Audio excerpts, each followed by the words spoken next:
सुप्रभात विद्यार्थियों। कल हमने एक नया चैप्टर शुरू किया था प्रत्यय, और उसके अंतर्गत हमने प्रत्यय के भेद पढ़े। प्रत्यय के कितने भेद हैं? दो। कौन कौन से? कृत प्रत्यय या कृदंत प्रत्यय, और दूसरा तद्धित प्रत्यय। कृत प्रत्यय के हमने 4 प्रकार पढ़े कल। आज हम पढ़ेंगे तद्धित प्रत्यय। तो बच्चों, तद्धित प्रत्यय क्या है? तद्धित प्रत्यय वे शब्दांश हैं जो क्रिया को छोड़कर संज्ञा, सर्वनाम, विशेषण शब्द हैं जो मूल शब्द के अंत में जुड़कर नए शब्दों का निर्माण करते हैं। समझ में आ गया कि तद्धित प्रत्यय वे शब्दांश हैं जो क्रिया को छोड़कर हमने क्यों कहा? क्योंकि वो हमने कृदंत प्रत्यय में पढ़ा था ना कि उसमें सिर्फ क्रिया शब्द थे। इसमें क्या है? ये यहाँ पर क्रिया को छोड़कर संज्ञा, सर्वनाम और विशेषण शब्दों के अंत में जुड़कर नए शब्द का निर्माण करते हैं। जैसे है मानवता। मानव प्लस ता क्या बना? मानवता। मानव क्या है बच्चों? मानव एक जातिवाचक संज्ञा है, ठीक है। इसमें ता प्रत्यय जुड़ा तो क्या बन गया? ये भाववाचक संज्ञा बन गई, मानवता, ठीक है। इसी तरह जैसे है जादू प्लस गर, क्या बन गया? जादूगर, ठीक है। समझ में आया? ठीक इसी तरह से बहुत सारे एग्जाम्पल हैं बेटे, बहुत सारे शब्द हैं। जैसे बाल प्लस पन,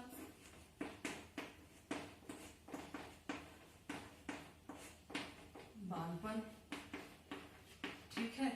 इसी तरह जैसे लिख जमा आई, लिख जमा आई, लिखाई।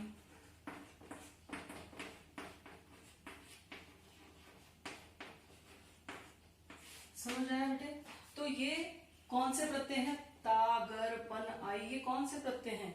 ये तद्धित प्रत्यय हैं, ठीक है। तो इसके 8 भेद हैं बच्चों।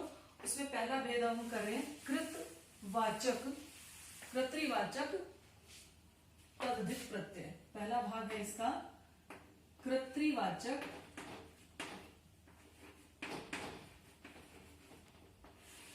तद्धित प्रत्यय। जैसा कि इसके नाम से ही आपको पता चल रहा है, कर्तृ मतलब कर्ता,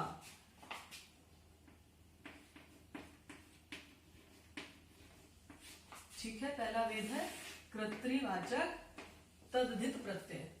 वे प्रत्यय या वे शब्दांश जो संज्ञा, सर्वनाम और विशेषण शब्दों के अंत में जुड़कर किसका बोध करा रहे हैं? कर्ता का बोध कराते हैं। उसे हम क्या कहते हैं? कर्तृवाचक तद्धित प्रत्यय। देखिए अब जैसे है सोना, धन, आग, क्या बना? सुनार। अब यहाँ पर सोना क्या है? एक धातु है, संज्ञा शब्द है। और सुनार जो सोने का काम करता है, यानी काम को करने वाला कौन होता है? कर्ता, ठीक है। इसी तरह जैसे है पहाड़ जमा ई, पहाड़ी, पहाड़ों पर रहने वाला पहाड़ी। पहाड़ शब्द क्या था? संज्ञा शब्द था, और इसमें ई प्रत्यय जुड़ा तो ये क्या बन गया? पहाड़ी, यानी पहाड़ों में रहने वाला, ठीक है। जैसे है चित्र जमा कार, चित्रकार। चित्रकार कौन होता है? चित्र बनाने वाला, ठीक है। तो चित्र शब्द क्या है? चित्र शब्द संज्ञा है, और चित्रकार चित्र बनाने वाला। तो एक पर्सन है, किसी व्यक्ति के बारे में बात कर रहे हैं, काम को करने वाले के बारे में बात कर रहे हैं, तो काम को करने वाला कौन होता है? कर्ता। अर्थात आर, ई, कार, ये कौन से प्रत्यय हैं? ये कर्तृवाचक तद्धित प्रत्यय हैं।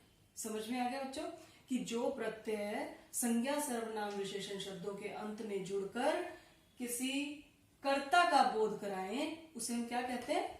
कर्तृवाचक तद्धित प्रत्यय। हम करेंगे नंबर 2,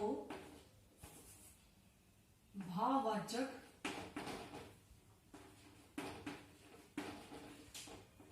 तद्धित प्रत्यय। तो ऐसे शब्दांश जो संज्ञा, सर्वनाम शब्दों के पीछे जुड़कर भाव का बोध कराते हैं, उसे हम क्या कहते हैं बच्चों? उसे हम भाववाचक तद्धित प्रत्यय कहते हैं। जैसे मानव जमा ता, मानवता। ठीक है। जैसे कड़वा जमा आहट, क्या बना? कड़वाहट। कड़वा शब्द क्या है बेटा? कड़वा शब्द है विशेषण। ठीक है, तो उससे क्या बना? कड़वाहट। ठीक इसी तरीके से जैसे सुंदर, सुंदर शब्द क्या है बेटे? सुंदर घन ता, क्या बना? सुंदरता। सुंदर शब्द क्या था? सुंदर शब्द था विशेषण। विशेषण में हमने ता प्रत्यय जोड़ा तो क्या बन गया? सुंदरता। ठीक इसी तरीके से जैसे पीला, पीला क्या है? विशेषण शब्द है। पीला में हमने पन जोड़ दिया तो क्या बना? पीलापन। पीला शब्द क्या है? विशेषण है। ठीक है, इसमें हमने पन प्रत्यय जोड़ा तो क्या बन गया? पीलापन। अर्थात ता, आहट, पन, ये क्या है? ये वे शब्दांश हैं जो संज्ञा, सर्वनाम और विशेषण शब्दों के अंत में जुड़कर भाव का बोध कराते हैं। तो उसे हम क्या कहते हैं? भाववाचक तद्धित प्रत्यय। ठीक है, अब हम करेंगे नंबर 3 संबंधवाचक तद्धित प्रत्यय। अब हम करेंगे नंबर 3 संबंधवाचक तद्धित प्रत्यय, यानी जिस शब्दांश से हमें संबंध का बोध हो वो क्या कहलाएंगे? संबंधवाचक तद्धित प्रत्यय। समझ में आया? यानी वे शब्दांश जो प्रत्यय, तो संबंधवाचक प्रत्यय कौन से हैं? वे प्रत्यय या वे शब्दांश जो संज्ञा, सर्वनाम, विशेषण शब्दों के अंत में जुड़कर किसी संबंध का बोध कराते हैं, उसे हम क्या कहते हैं? उसे हम संबंधवाचक तद्धित प्रत्यय कहते हैं। जैसे ससुर जमा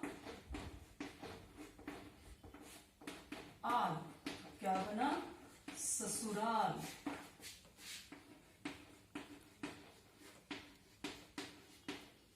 समझ में आया?